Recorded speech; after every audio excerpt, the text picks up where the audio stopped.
Hai Psikologi, kembali lagi bareng aku di ClickFit. Nah, perkenalkan nama aku Saskia Anita Cahyani dari Psikologi 24.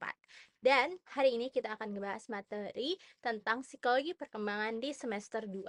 Khususnya untuk materi perkembangan kognitif pada tahap middle childhood. Jadi, tunggu apa lagi? Yuk kita langsung bahas aja materinya. Oke, terakhir ini adalah part keempat, yaitu language development. Seperti yang aku bilang di awal, bahwa perkembangan bahasa itu sangat erat kaitannya dengan perkembangan kognitif. Nah, sebenarnya apa aja sih perkembangan bahasa yang terjadi pada anak-anak di tahap middle childhood? Yang pertama itu terkait vocabulary, grammar, dan syntax. Nah, kalau vocabulary ini kosakata anak, jadi kamus kata anak tuh berkembang. Grammar ini itu aturan bahasa, dan syntax ini lebih ke struktur kalimat. Kalau pada anak-anak di tahap middle childhood, penggunaan kata kerja mereka itu secara tepat meningkat. Ini konteksnya lebih masuk mungkin untuk bahasa-bahasa yang punya beberapa jenis kosakata gitu. Misalnya kalau di bahasa Inggris itu ada verb one, verb two, dan juga verb three. Nah, anak itu juga memahami bahwa satu kata bisa memiliki lebih dari satu makna. Jadi ada nih kelihatan perkembangan kosakatanya. Kemudian penggunaan metafora atau perumpamaan dan pengandaian lainnya. Yang ketiga itu ada struktur kalimat menjadi lebih elaboratif. Pemahaman sintaks itu berarti meningkat. Anak-anak itu bisa lebih memahami penggunaan kalimat dan strukturnya itu yang baik seperti apa. Berikutnya, terkait dengan pragmatics. Nah, arguably, pragmatics ini bagian yang sangat penting dari perkembangan bahasa karena berkaitan dengan aspek sosial dari bahasanya. Jadi, pemahaman akan penggunaan bahasa. Bahwa ada beberapa kata yang lebih appropriate dipakai dalam konteks sosial tertentu. Salah satu bentuk implementasinya gitu ya dari perkembangan pragmatik adalah kemampuan bercerita pada anak yang meningkat, yang ditunjukkan dengan penggunaan kata yang lebih bervariasi. Pada anak yang lebih tua, mereka mulai menginfokan setting dan karakter saat bercerita. Jadi mereka bisa tuh ngasih latar belakang, kayak misalnya, "Mama, tadi aku di sekolah pas jam istirahat kedua bareng sama si A, si B, si C, kita ke kantin." Nah, kalau misalnya anak-anak di early childhood, mereka mungkin ceritanya cuma, "Oh, aku ke kantin. Oh, aku bareng A." Nah, kayak gitu. Terus yang terakhir itu menjelaskan perubahan waktu dan tempat. Jadi anak-anak itu sudah bisa mulai bercerita yang lebih elaboratif gitu. Berikutnya, itu ada pembelajaran bahasa kedua. Jadi, anak-anak pada masa middle childhood ini, mereka sudah bisa nih mulai belajar bahasa kedua. Walaupun sebenarnya bilingualisme itu juga bisa muncul sebelum masa middle childhood ini. Untuk belajar bahasa kedua, ada beberapa cara. Yang pertama itu ada immersion approach. Di sini kalau konteksnya dalam bahasa Inggris, berarti English immersion approach, itu anak belajar dengan langsung diceburkan dalam lingkungan berbahasa Inggris. Jadi, misalnya mereka satu keluarga langsung pindah nih ke negara Inggris dan anaknya tuh jadi terpaksa menggunakan bahasa Inggris dalam kesehariannya. Berikutnya itu ada bilingual education. Nah, kalau bilingual education ini anak belajar dengan bahasa pertamanya, lalu secara perlahan bertransisi ke bahasa kedua. Ini mendukung anak untuk menjadi bilingual. Gampangnya, kalau misalnya di suatu sekolah nerapin waktu kelas 1 sampai kelas 3 itu mereka belajar pakai bahasa Indonesia dan bahasa Inggris itu dipelajari secara terpisah. Lalu mulai di kelas 4, misalnya di mata pelajaran tertentu mereka fully pakai bahasa Inggris terus sampai akhirnya mereka full pakai semua mata kuliah dengan bahasa Inggris. Nah, itu tuh membantu anak untuk belajar bahasa secara lebih bertahap dan membuat mereka juga bisa menjadi bilingual dengan menguasai dua bahasa yang berbeda. Terus yang ketiga itu two-way dual language learning. Nah, ini setiap anak mempelajari materi dengan bahasa masing-masing secara bersamaan untuk sekaligus mempelajari bahasa satu sama lain.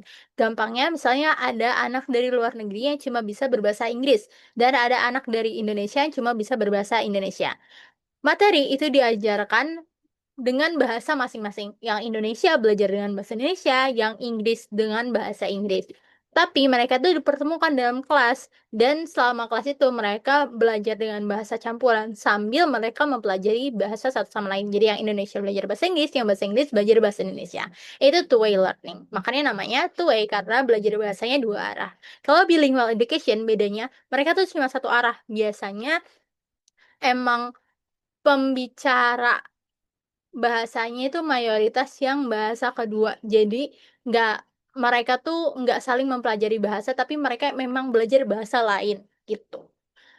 Kemudian ini adalah kemampuan membaca dan menulis yang terkait dengan pertanyaan kita di awal tadi. Kenapa sih kalistung baru diajarin di SD? Nah, karena membaca dan menulis itu part of perkembangan kognitif anak yang baru bisa dicapai dengan baik di middle childhood. Kalau kita membahas tentang proses membaca itu sangat berkaitan dengan yang namanya decoding, yaitu membaca secara fonetik. Jadi, misalnya kita mengenali kucing sebagai gabungan dari huruf K, U, C, I, N, G dan memahami fonem atau satuan baca terkecil yang berbeda dari setiap kombinasi. Misalnya, kalau dari kata kucing tadi, kita tuh paham kalau kucing tuh ada K, U, C, I, N, G. Jadi, ketika kita baca, kita tuh paham kalau K, U itu bunyinya ku, C, I itu bunyinya ci, N, G itu kalau digabung jadi suara eng, makanya itu dibaca kucing. Nah, K, U, Ku, C, I, Ci itu adalah fonem, satuan baca terkecil. Dalam hal membaca, itu ada dua cara yang berbeda. Yang pertama itu phonetic approach, yang kedua itu whole language approach. Nah, kalau phonetic approach itu fokus ke kode dan decoding kata-kata yang tidak dikenali, melibatkan peran guru dalam mengingat korespondensi suara kata. Jadi misalnya, guru tuh menulis di depan kelas, itu BA, BI, BU. Nah, anak tuh diajarkan kalau BA tuh ba, BI itu bi, BI U itu bu. Mereka mengulang hal itu secara terus-menerus untuk belajar membaca. Kalau whole language approach itu lebih fokus ke visual based retrieval dan penggunaan isyarat kontekstual. Mereka juga biasanya lebih menggunakan bahan bacaan yang lengkap gitu, kayak puisi, cerita, atau pantun. Nah, anak tuh cukup mengingat kata melalui pemberian stimulus visual. Misalnya, kalau mereka belajar kata dengan flashcard. Flashcardnya itu ada gambar kursi, meja, dan lemari. Nah, kita kasih gambar kursi. Nah, mereka tuh nggak belajar kalau kursi itu KUK, RKUR, SI, si, kursi. Nggak, mereka tuh belajar kalau yang bentuknya seperti ini, itu kursi. Begitu. Nah, antara dua ini, mana sih yang lebih baik sebenarnya? Nggak ada yang lebih baik juga gitu ya, di penelitian masih mix banget hasilnya. Cuma ada yang bilang kalau phonetic approach itu seharusnya lebih banyak digunakan di tahap awal belajar membaca untuk memudahkan anak mengetahui cara baca kata tuh gimana, baru lewat whole language approach ini mereka mempelajari lebih lanjut cara membaca. Kalau tentang menulis, kemampuan menulis itu masih sulit dilakukan oleh anak yang lebih muda. Namun, anak prasekolah yang lebih tua sudah mulai menggunakan huruf, angka, dan simbol lainnya, meskipun penggunaannya belum tepat. Jadi sebenarnya penulisan huruf dan angka tuh udah mulai muncul nih di anak-anak prasekolah, tapi mereka tuh belum benar-benar paham sistem menulis tuh seperti apa, sistem simbol, angka, dan bahasa tuh kayak gimana. Makanya itu tuh baru mulai dipelajari di masa sekolah. Jadi perlahan juga nih dari yang tadinya susah banget untuk menulis sampai akhirnya sangat jago buat menulis. Nah, ini juga terkait dengan anak dalam sekolah, itu kita juga harus mempelajarinya. Yang pertama itu ada beberapa hal yang memengaruhi keberhasilan akademis. Itu ada self-efficacy belief, gender, penerimaan dari teman sebaya atau peer, SES, status sosioekonomi, educational reform, ukuran kelas, charter schools, and homeschooling, pengaruh COVID-19, dan penggunaan komputer dan internet. Self-efficacy belief itu adalah kepercayaan akan kemampuan dirinya. Bisa nggak ya aku melakukan ini? Bisa nggak ya aku belajar matematika? Kalau dia percaya dia bisa belajar matematika, biasanya hasil akademis di matematikanya ini itu lebih baik dibandingkan mereka yang tidak percaya mereka tidak bisa. Terus yang kedua itu gender. Sayangnya di dunia ini masih sangat banyak ketimpangan gender dalam pendidikan, dan itu tuh biasanya sangat terlihat terutama pada siswi yang tinggal di negara-negara yang masih menganggap pendidikan tuh tidak untuk perempuan. Makanya itu sangat memengaruhi keberhasilan akademis siswi-siswi tersebut. Terus yang ketiga itu ada penerimaan dari teman sebaya, di mana anak-anak yang diterima dan ditemani oleh peer-nya itu kemungkinan besar akan lebih berhasil secara akademis di sekolah. Kalau status sosioekonomi itu lebih ke apakah anak-anak bisa mendapatkan akses ke bahan-bahan pendidikan, ke sekolah yang baik, ke pengajar yang berkompetensi, atau bahkan les-les lain di luar sekolah yang bisa ngebantu dia untuk mencapai keberhasilan akademis. Berarti ini lebih ke privilege gitu, karena mungkin siswa-siswa yang berasal dari status sosioekonomi yang lebih rendah, mereka itu nggak bisa menerima tingkat atau kualitas pendidikan yang sama dengan yang SIS-nya tinggi, dan bahkan mereka harus bersekolah sambil bekerja. Terus kalau educational reform itu bahwa perubahan aturan pendidikan secara umum itu bisa mengubah keberhasilan akademis siswa dan siswi di sekolah. Contoh gampangnya kalau di Indonesia tuh waktu kemarin ada perubahan kurikulum gitu ya, dari K13 ke kurikulum Merdeka. Itu kan sangat mengubah ya proses pembelajaran dan akhirnya bisa berpengaruh nih ke keberhasilan akademis siswa dan siswi. Apakah siswa dan siswi akhirnya berhasil nih mereka memahami materi dan ujiannya pun hasilnya bagus. Kemudian kalau ukuran kelas, itu penelitian menemukan kalau ukuran kelas yang semakin kecil itu menghasilkan anak-anak yang probabilitas keberhasilan akademiknya lebih besar. Gampangnya logikanya adalah karena guru jadi bisa lebih memerhatikan anak-anak secara satu persatu, memenuhi kebutuhan mereka, dan attend ke mereka dalam waktu yang lebih banyak gitu, dibandingkan kalau misalnya satu kelas isinya ada 40 orang, tentunya guru nggak akan bisa selama jam pelajaran fokus ke setiap murid 40-nya itu kan. Itu perbedaannya. Jadi karena ada perhatian lebih dari guru, anak juga jadi bisa belajar dengan lebih baik. Berikutnya ada charter schools dan homeschooling yang tentunya punya kurikulum yang berbeda nih sama sekolah umum yang ada di sebuah negara, dan biasanya ini nih mempengaruhi gimana keberhasilan akademis anak itu bahkan diukur. Terus ada pengaruh COVID-19, tentunya di Indonesia juga sangat merasakan ya. Pada saat itu kita juga jadi mengalami digitalisasi pendidikan yang super cepat, semuanya jadi digital, mulai dari classroom management sampai ke online conference video. Nah, terakhir itu penggunaan komputer dan internet yang bisa sebenarnya meningkatkan kualitas pendidikan, tapi at the same time juga mereka bisa menghambat pendidikan itu sendiri. Kalau misalnya komputer dan internet ini digunakan untuk hal-hal negatif. Selain dari hal-hal yang memengaruhi keberhasilan akademik, terkadang ada juga anak-anak yang memiliki masalah dalam proses belajarnya. Nah, contohnya itu anak-anak yang punya intellectual disability atau ID. Anak-anak dengan ID ini punya IQ di bawah 70 dan tingkah laku adaptif yang buruk untuk seusianya. Komunikasi mereka buruk, kemampuan sosialisasi mereka buruk, dan kemampuan menjaga diri mereka buruk. Terus yang kedua itu ada learning disabilities. Ini tuh gangguan aspek spesifik dari proses pembelajaran. Jadi bedanya, kalau LD atau learning disabilities itu mereka tetap punya IQ yang normal. Sedangkan kalau ID itu mereka memang punya IQ di bawah 70. Nah, cuma anak-anak LD ini tetap merasa kesulitan karena ada hal-hal yang nggak bisa mereka lakukan atau mereka merasa terganggu ketika melakukan itu. Misalnya dysgraphia, itu kesulitan menulis, disleksia, kesulitan membaca, diskalkulia, kesulitan memahami angka. Nah, contohnya konkretnya tuh anak-anak dengan disleksia, mereka tuh susah membedakan antara huruf P dan huruf Q dan huruf B dengan D. Bukan karena mereka nggak pintar atau mereka nggak punya pengetahuan dasar tentang beda antara keduanya, tapi secara visual mereka tuh sulit untuk membedakannya karena menurut mereka keduanya terlihat sangat mirip. Makanya sekarang pun itu sudah ada beberapa pengembangan font tulisan yang berfungsi untuk mengakomodasi keperluan anak-anak dengan disleksia dalam belajar dan membaca.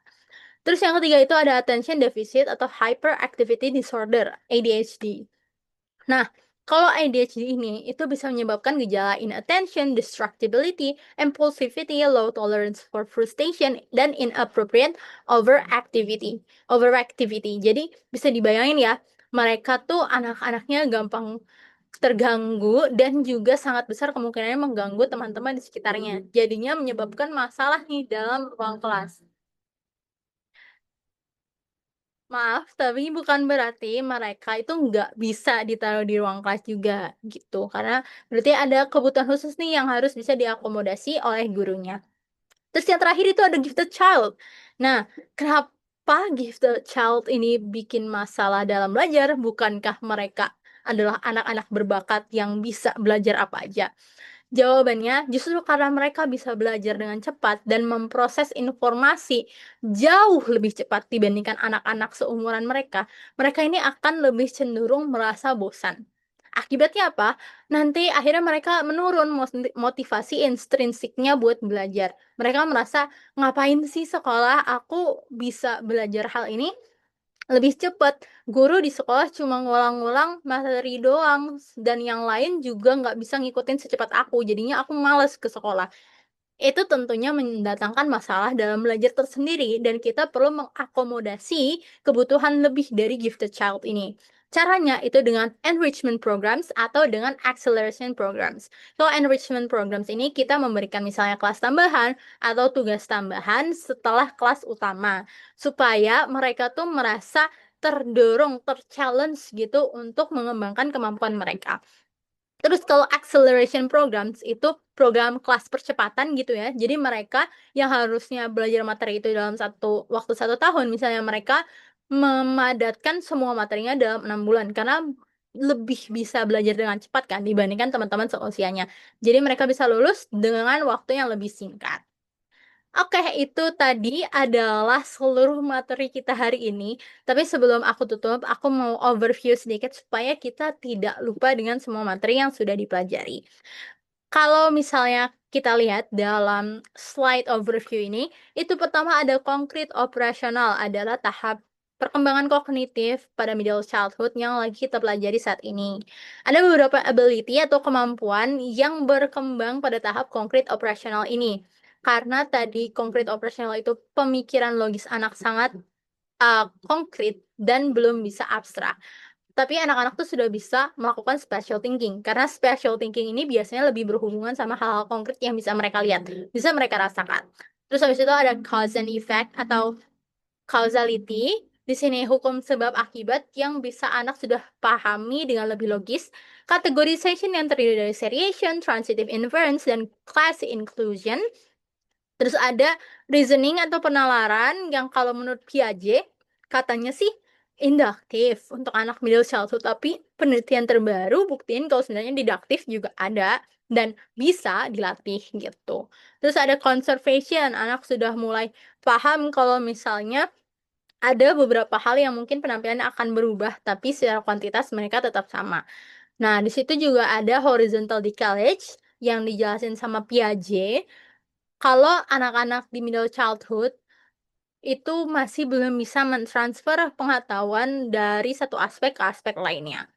Berikutnya ada number and mathematics, ini lebih berhubungan dengan sesuai namanya, angka dan matematika yang berkembang secara gradual dari 4 sampai 5 tahun di mana mereka bisa memahami pembagian secara intuitif sampai nanti akhirnya ke 9 tahun di mana mereka bisa penambahan, pengurangan, dan bahkan bisa menyelesaikan soal cerita yang bersifat matematis. Berikutnya, kalau dari information processing theory yang lebih melihat memori dan juga bagaimana kita bisa mengoptimalkan sistem memori itu, ada beberapa terms atau istilah yang kita gunakan yaitu executive function atau fungsi eksekutif yang berhubungan dengan perencanaan, pengorganisasian, dan higher mental thinking yang sangat kompleks dan itu sudah mulai berkembang di middle childhood. Terus yang kedua ada selective attention, itu di mana anak-anak di middle childhood ini sudah bisa mulai memilih, mereka memfokuskan perhatian mereka ke aspek apa, misalnya ke pekerjaan mereka. Terus habis itu ada working memory, maaf G-nya ada 2. Ini adalah memori kerja atau mental workspace kita, di mana kita melakukan perhitungan matematis, kita berusaha gabungin konsep-konsep yang kita tahu, kita berusaha nginget konsepnya tuh apa, itu semua di working memory. Berikutnya ada strategies for memory. Ini ada beberapa strategi yang biasanya digunakan untuk membantu ingatan kita. Yang pertama itu mnemonics atau jembatan keledai.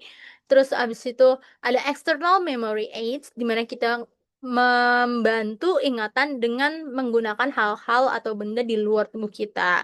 Contohnya yang naruh buku di meja depan, terus rehearsal, pengulangan secara terus-menerus. Nah, dengan aku naruh overview di akhir chapter, ini juga bisa dibilang secara tidak langsung rehearsal gitu ya, karena kita berusaha mengulang informasi secara terus-menerus. Kalau kalian melihat tabel yang sebelah kiri dan berusaha untuk nyebut satu-satu secara terus-menerus, special thinking, cause and effect, categorization, sampai seterusnya, itu juga bentuk rehearsal.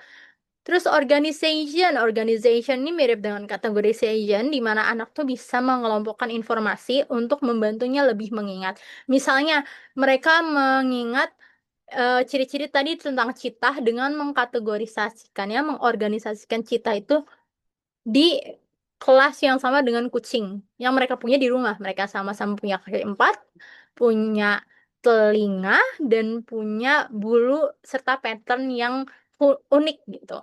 Terus kalau elaboration itu adalah usaha untuk mengingat dengan menghubungkannya dengan konsep lain, misalnya melalui cerita.